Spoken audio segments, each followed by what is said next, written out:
Hey there guys, Noah here, and welcome to a video that I I'm not sure how I'm going to structure, but today, me and my girlfriend Maricar Neko, hello, we're going to go ahead and talk about the first two episodes of the DivineZ anime and kind of give our initial takes of it before we really sit down and actually get to the nitty gritty with the rest of this season, because I have a few things to say about it, honestly.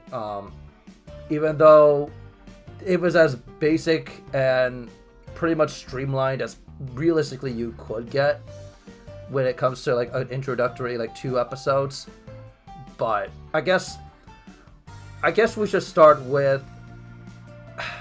I'm not even entirely sure where to go with this. Why don't you just start with episode 1?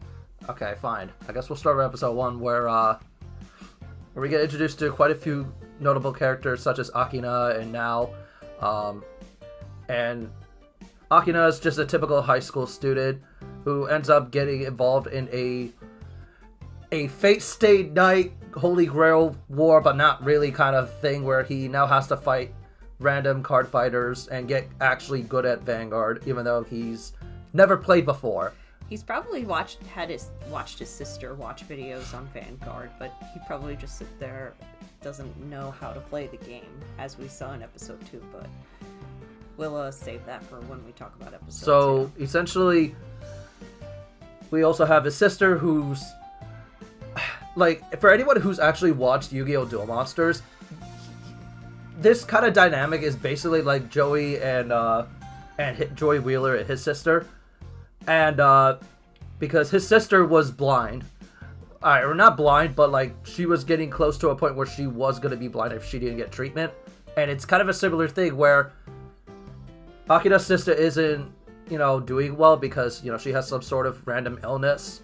And so he wants to participate in these quote-unquote fated matches to help cure his sister for whatever illness is causing her pain and whatnot. Yeah, you've ever noticed in anime, every time they go to the hospital, they never specify the illness that they have. They just have a big illness. It's just random illness in quotes. Unless you're SAO Season 2, where you just outright bluntly say, hey, this person has AIDS. But, That was the only good thing about SAO, that arc. That's a whole other can story. Of worms. But I don't know. I feel like the setup for it was fine. I don't think there was anything, too extravagant. And you really didn't need a whole lot from the first episode. We established quite a few characters. We also kind of got a glimpse of the main one of the other people outside of Now and Akina who are going to be playing in the fated matches and whatnot. Are you talking about the Dark States guy? Yeah. Okay. Who's kind of just standing there, and he's just there. I wonder, because we keep up with Vanguard news, so we obviously know all these characters that are going to play a main part.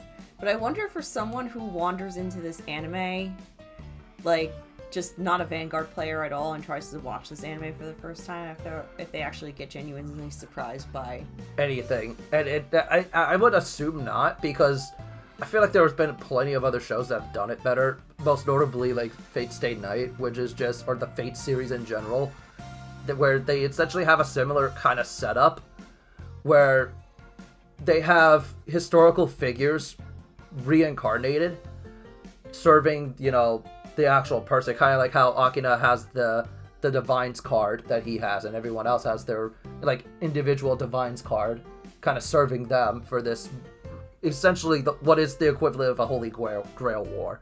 I know you haven't seen Fate or any of the Fate series, so you have no context for that, but there's just a lot of points and just random stuff that I'm picking out, and I'm realizing, dang, they've kind of not copied from, but kind of taken inspiration from random different anime and whatnot.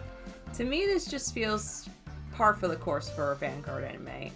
As you all know, I started in the V era, so I didn't watch the original anime, but I did watch the V anime, and it's just going through all these different anime series that they had. It just feels like it's par for the course for Vanguard, where they'll kind of challenge you with things a little bit, but not go the extra mile to be something extraordinary, because they do have a card game to sell. Yeah, which is I was thinking about this as we were watching episode 2, but it kind of is relevant to episode 1. I think it would have been even cooler if Hikari was the one participating in this fated tournament to cure her own illness. Instead of having the big brother do it like always. And also, of course, her name is Hikari, which, for those of you who don't know, Hikari means light in Japanese. And it's also funny because Digimon fans know Tai's sister, Takamichi. Taichi, that's his name in Japanese. Taichi's sister is named Hikari as well. So it's just like the little sister archetype. Of course, she's named Light. Yeah. But I do admit her design is very cute. Like, at least, like, aside from the main, I haven't learned everybody's name yet. The main guy, who's the main? Akina. Akina's the brother's name. Yeah. He looks a little too much like Yu Yu. Yeah, and that's the one. At least the sister doesn't look like she would be Yu Yu's sister at the very least. No, and that's the one thing I'm gonna bring up is like there were a lot of like nodes to like multiple like kind of like the structure of how these first 2 episodes kind of played out. It's very reminiscent of a lot of the older stuff. Like specifically the first episode, like that very end of the first episode, leading into the second one. It kind of a lot of people on Facebook and X or Twitter, I don't know at this point what it's called, they kind of made mention of the fact that like ending like cutscene at the end of episode 1 is very reminiscent of the original series. How you actually went to Cray and you actually saw the units there, which I know sounds great and all, but my issue is, and the main reason why I didn't initially react to the first episode is because Vanguard has an unfortunate tendency to sit there and hook you in with the first episode, and then the rest of the episodes kind of just not live up to the hype. I will say, as someone that watches a fair amount of anime, it's like, if I wasn't playing the card game, it'd be very hard to get into this anime, because if I wasn't playing the card game, I'd see this as a generic anime. Yeah. Like, that, like, the reason I keep up with it is because I play the card game, and I'm somewhat interested in how they market it, but I don't know. I don't want to say, I feel like they're returning to the old trope of where we're going to pretend for a while Cray is just an imaginary place, but then now we're just going to abandon that whole notion and make Cray a real place. Well, the thing is, we have a little dream sequence in the middle of the episode, of the first episode, where Akina ends up in Ketter's Sanctuary. There's a flying hippo dragon thing that he just randomly falcon punches because he's just like... No, there's a flying thing that he talks to. Apparently Cray is real in this universe. How do you explain that thing if Cray's not real? Yeah, exactly. That's what I mean. Like, at first, like, I kind of liked at first that this was just, you know, that it was just in their imagination and it was a way to help them kind of get through their problems. Yeah. But then when you throw in, nope, this place is just real, then it kind of just throws a whole monkey wrench into everything, because then it kind of takes the realism out of people playing the actual card game. Yeah. Because obviously we do not have a Planet Cray in real life. Or at least one that hasn't been discovered yet. Because... let's be honest, I've got a few guys in Florida who actually work for, like, I don't know if they work for NASA in specific, but my buddy Andrew, you know who you are, shout out to Kingslayer Cards. If he legit told me straight up, if he ever discovers a planet, like, just randomly one day, he's gonna name it Cray, straight up. Well, I hope it's not a volcanic planet, because then it wouldn't make sense as Cray. No, it would have to be a planet that has life on it. But yeah, that was the one thing I'm kind of like... is another reason why I'm kind of on the fence about the first, like, 2 episodes, is because of the fact that, you know... Well, I thought we were just talking about episode 1 first. we still are, but it kind of leads into the point. My issue with it is that now, because in Overdress, you had this, like, vague sense that Cray was real, but not really. It was all in their heads. Now they're just straight up saying, hey... Cray's a real thing, and you have to get used to it. Kind of like how they did with Vanguard G. So, I don't know how I feel about that. Honestly, first episode was about as much as you would expect. But I guess let's move on to episode 2, where it's more of a typical teaching fight episode. Yeah, basically the episode 2 of V-Series, except I felt like that one was a bit more interesting. This one seemed to kind of drag a bit. This one did drag a bit, but it was also because they were trying to, like, introduce the energy, thing midway through the fight instead of actually doing it properly and actually starting with it. Well, yeah, because she was teaching it with no skills, which that is the way to teach someone how to play Vanguard, is to not introduce skills the first time. So yes, they did it accurately, and it's definitely the way to teach people who don't know how to play the game at first. Yeah. But I don't know, just something about it dragged. As someone that does know how to play the game, I was just like, yeah, I know that. Yeah. I just thought they could have made it a little more interesting. Yeah. Like, if they had shown the actual battles happening on Cray instead of them just talking in front of the cards. Yeah. Because I feel like that's what Aichi and Kai's fight they did in V, where they actually showed the units. Yeah.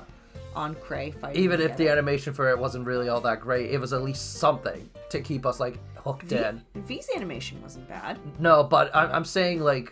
You're saying for this? Yeah, like, if they did at least something with it, because we saw it briefly with the 2 Grade 3 boss units for the start decks. We also saw them ride Evangelion style into their into their starters, into their grade zeros. Yeah.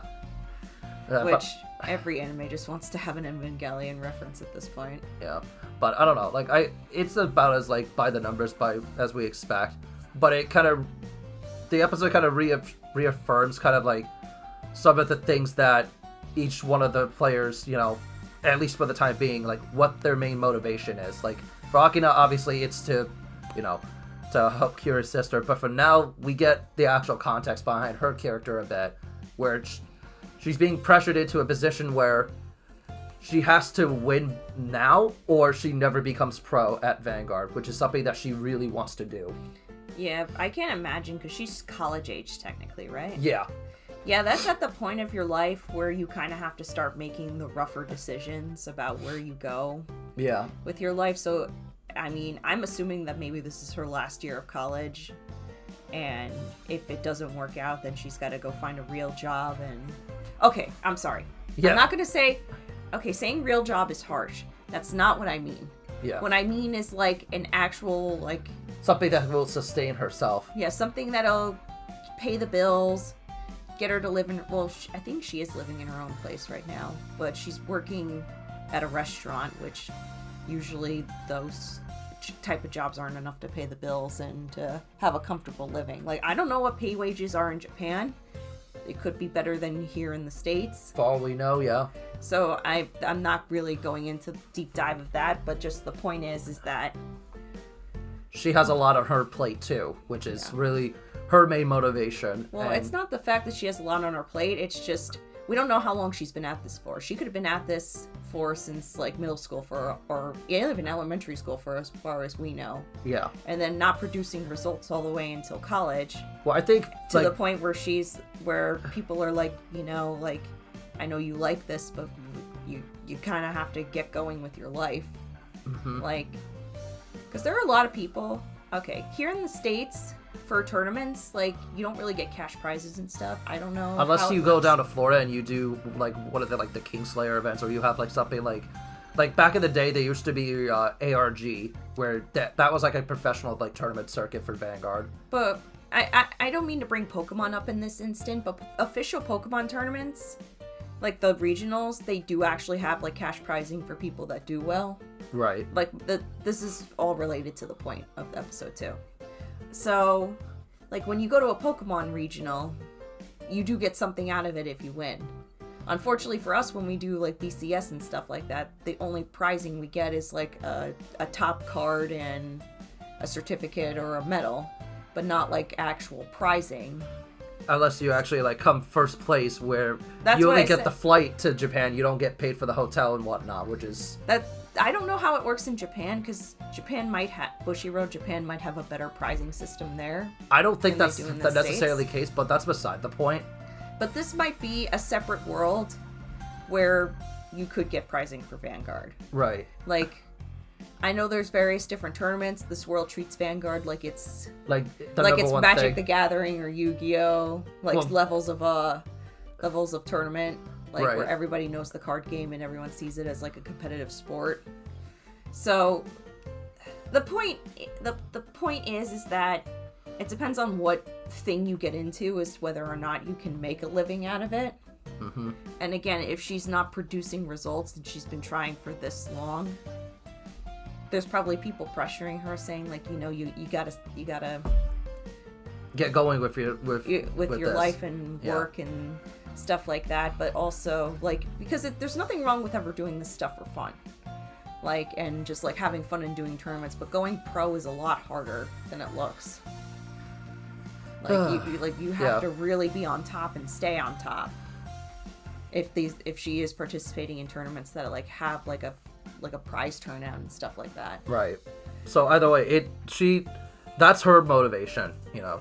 And I guess in the next episode, supposedly these two are gonna face each other in the Fated Clash. Of course they are. Because of course, you know, they have to face each other after they just like.